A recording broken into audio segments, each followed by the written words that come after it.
Assalamualaikum warahmatullahi wabarakatuh. Kembali lagi bersama Al-Faqih di pelajaran sejarah kebudayaan Islam untuk kelas 7. Kali ini kita akan membahas tentang peristiwa hijrah. Oke, kondisi masyarakat Madinah pra-Islam. Kenapa sih kita harus membahas tentang masyarakat Madinah ini sebelum Islam ini?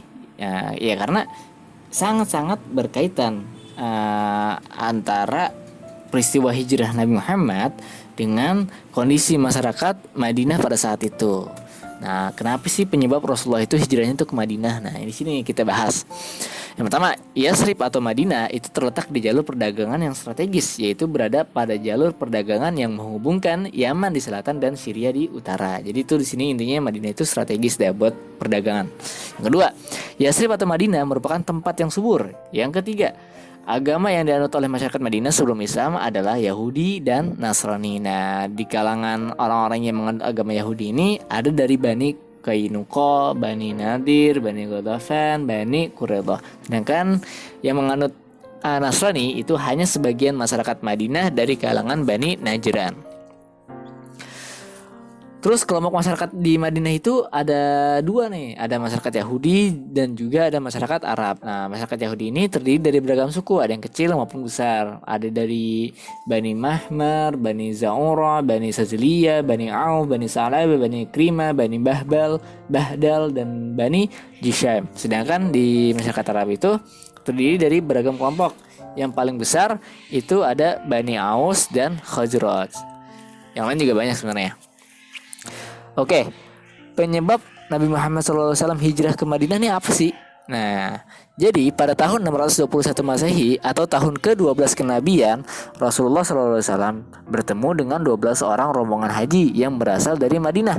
Saat bertemu mereka, Rasulullah SAW menyampaikan dakwah Islam dan ternyata mereka menerima dengan baik.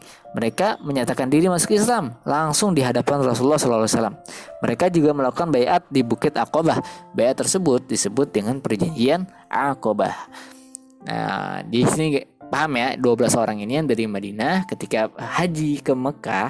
Nah, karena kan Ka'bah itu kan dari dulu udah dijadikan tempat untuk berhaji. Nah, di sini ketika Rasulullah bertemu 12 orang ini menyebarkan agama Islam, mereka tuh menerimanya dengan baik. Dan di situ juga ada bukan tragedi sih, peristiwa yang disebut dengan Bai'at Aqabah, perjanjian Aqabah. Apa sih isi perjanjian Aqabah yang pertama nih? Perjanjian Aqabah yang pertama, mereka akan setia kepada Nabi Muhammad SAW. Yang kedua, mereka akan rela berkorban harta dan nyawa. Ketiga, mereka tidak akan menyekutukan Allah Subhanahu wa taala. Yang keempat, mereka tidak akan membunuh dan berdusta. Yang kelima, mereka bersedia membantu ajaran Islam. Oke, berselang satu tahun, yaitu pada tahun 622 Masehi, sebanyak 73 orang Madinah melaksanakan haji ke Mekah.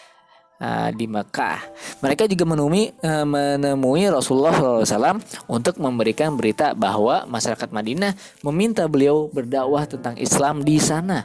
Mendengar hal tersebut, Rasulullah SAW mengabulkan permohonan tersebut dengan membuat kesepakatan bersama. Mereka menuju ke Bukit Aqabah untuk membuat perjanjian kembali.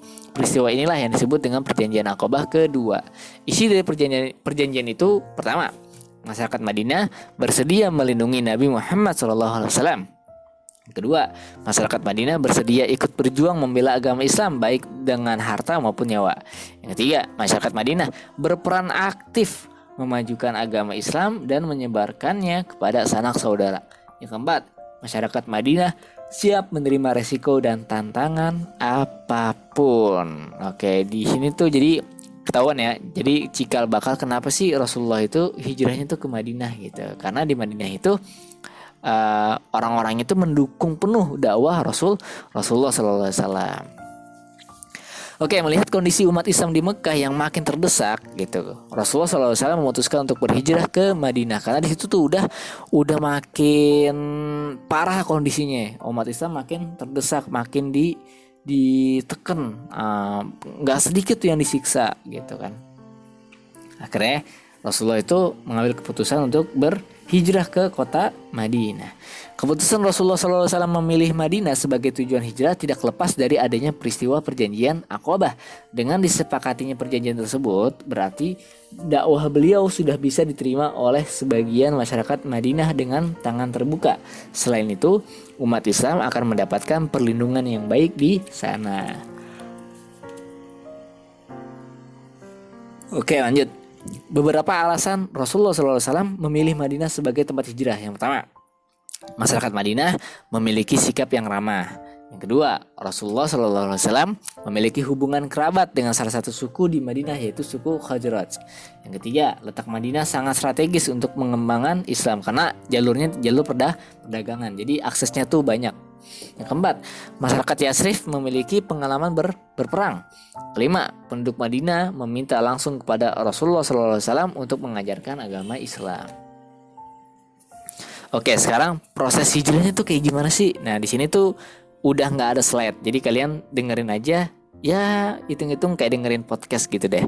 Jadi saya yang bercerita nih, saya yang capek, nggak apa dah, demi kalian, asik.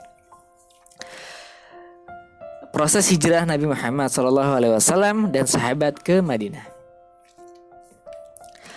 Rencana Nabi Muhammad SAW untuk hijrah ke Madinah sudah beliau persiapkan secara matang. Diawali oleh sahabat Abu Salah dan istrinya, kemudian disusul dengan sahabat lain secara bertahap. Rasulullah SAW belum berhijrah karena masih menunggu wahyu Allah Subhanahu wa Ta'ala berkaitan dengan perintah berhijrah. Kaum kafir Quraisy berencana menggagalkan proses hijrah Nabi Muhammad SAW dengan cara membunuh beliau. Hal tersebut mereka lakukan pada malam hari menjelang Rasulullah SAW beserta sahabatnya berangkat hijrah. Namun, rencana jahat kafir Quraisy telah terlebih dahulu diberitahukan oleh Allah Subhanahu wa Ta'ala kepada Nabi Muhammad SAW dengan turunnya wahyu surat Al-Anfal ayat 30 yang bunyinya, wa iz yamkuru bika allazina kafaru liyusbituka aw yaqtuluka aw yukhrijuk wa yamkuruna wa yamkurullah wallahu khairul makirin.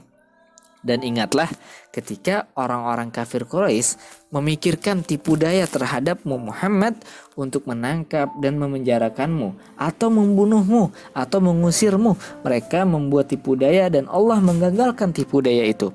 Allah adalah sebaik-baik pembalas tipu daya. Quran Surat Al-Anfal ayat 30. Wahyu tersebut menunjukkan bahwa sudah saatnya Rasulullah SAW melakukan hijrah. Rasulullah SAW ditemani oleh Abu Bakar bergegas berangkat sebelum kaum kafir Quraisy menyerbu kediaman Rasulullah SAW. Sebelum berangkat, beliau meminta Ali bin Abi Thalib untuk tidur di tempat tidur beliau dengan menggunakan selimut. Akan tetapi, ketika hendak keluar, ternyata rombongan pemuda yang mengincar Rasulullah SAW sudah mengepung kediaman beliau. Saat itu, Nabi Muhammad SAW berdoa. Atas izin Allah, para rombongan pemuda kafir Quraisy tertidur hingga pagi hari. Rasulullah SAW dan Abu Bakar meninggalkan rumah untuk kemudian bersembunyi di Gua Sur selama beberapa hari. Keesokan harinya, para pemuda Quraisy terbangun dan mendobrak kamar Nabi Muhammad SAW. Melihat ada seseorang yang masih tidur dan berselimut, mereka mengira bahwa orang yang tidur tersebut adalah Rasulullah. Saat membuka selimut, serentak mereka kaget sebab orang tersebut bukan Rasulullah SAW, melainkan Ali bin Abi Thalib. Mereka bertanya dengan raut wajah emosi kepada Ali bin Abi Thalib perihal di mana Rasulullah SAW berada. Meskipun disiksa, Ali bin Abi Thalib tetap diam dan tidak memberitahu posisi Rasulullah SAW. Akhirnya mereka melepaskan Ali dan meninggalkannya karena tidak memperoleh informasi apapun darinya. Setelah melepaskan Ali, mereka mencari jejak Rasulullah SAW. Mereka mengikuti jejak Rasulullah SAW sampai di depan Gua Sur. Saat itu di depan gua ada seekor burung merpati yang sedang bertelur dan sarang laba-laba yang menutupi mulut gua. Mereka yakin tidak mungkin ada orang yang baru saja masuk ke gua tersebut sebab sarang laba-laba masih utuh menutupi gua. Dengan kekuasaan Allah, Rasulullah SAW dan Abu Bakar bisa selamat dari ancaman para pemuda Quraisy. Rasulullah SAW dan Abu Bakar bersembunyi di Gua Sur selama 3 malam. Agar dapat bertahan di gua selama beberapa hari, diambil strategi sebagai berikut. Yang pertama, Abdullah, yaitu putra dari Abu Bakar, bertugas mengembala kambing di dekat gua. Hal ini agar Rasulullah SAW dan Abu Bakar dapat meminum susu kambing serta untuk memperoleh informasi tentang keadaan kaum kafir Quraisy. Yang kedua, Asma binti Abu Bakar bertugas untuk mengantar makanan dan keperluan lainnya. Wah, di sini Asma itu tuh perempuan tangguh, perempuan hebat yang mana nanti kita akan bahas. Oke, saya lanjutin dulu bacaannya ya. Setelah bermalam di Gua Sur selama 3 malam dan merasa kondisi sudah cukup aman, Rasulullah Shallallahu Alaihi Wasallam dan Abu Bakar melanjutkan perjalanannya menuju Madinah. Ternyata jejak perjalanan Rasulullah Shallallahu Alaihi Wasallam diketahui oleh Suraqah bin Malik. Ia adalah salah seorang yang berambisi untuk menjadi pemenang dalam sayembara yang dikeluarkan oleh kaum kafir Quraisy, yaitu siapa yang mampu membunuh Rasulullah Shallallahu Alaihi Wasallam maka ia akan mendapatkan hadiah 100 ekor unta. Terjadilah kejar-kejaran antara Suraqah dengan Nabi Muhammad SAW. Suraqah menunggang kuda, sedangkan Rasulullah SAW hanya menunggang unta. Setiap Suraqah mampu mendekati Rasulullah, kuda yang ditunggangi Suraqah selalu terjatuh. Hal itu ia alami selama 3 kali. Sadar bahwa Rasulullah bukanlah orang yang biasa, ia meminta maaf kepada Rasulullah SAW dan mengurungkan niat untuk membunuh beliau. Suraqah kembali ke Mekah dengan tangan hampa. Sebelum sampai di Madinah, Rasulullah SAW dan Abu Bakar sempat beristirahat di sebuah desa yang bernama Kuba. Desa tersebut terletak sekitar 2 mil di selatan Madinah. Beliau beristirahat di Kuba selama 4 hari.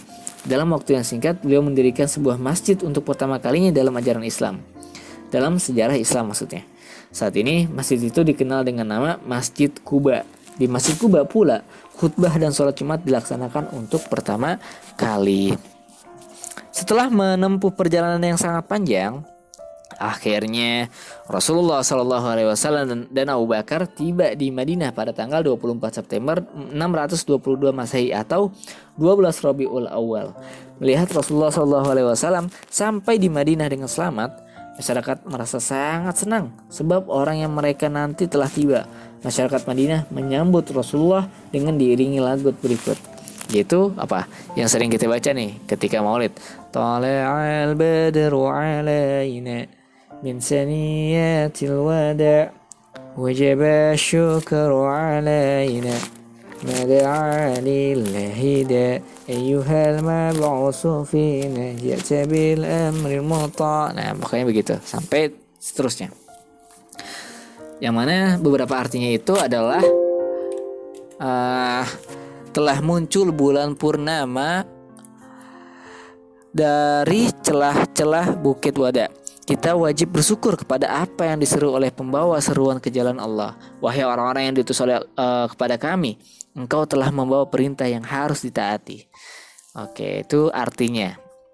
Sejak saat itulah kota Yatsrib berganti nama menjadi Madinah Al-Munawwarah atau kota yang penuh cahaya atas menyambutan warga Madinah yang baik. Nabi Muhammad SAW memberi gelar kepada masyarakat Islam di Madinah dengan sebutan kaum Ansor yang berarti penolong. Adapun umat Islam Makkah yang berhijrah ke Madinah diberi nama kaum Muhajirin yang berarti kaum pendatang. Oke, itu aja. Pelajaran kita pada kali ini semoga bermanfaat. Kurang lebihnya mohon maaf. Wassalamualaikum warahmatullahi wabarakatuh.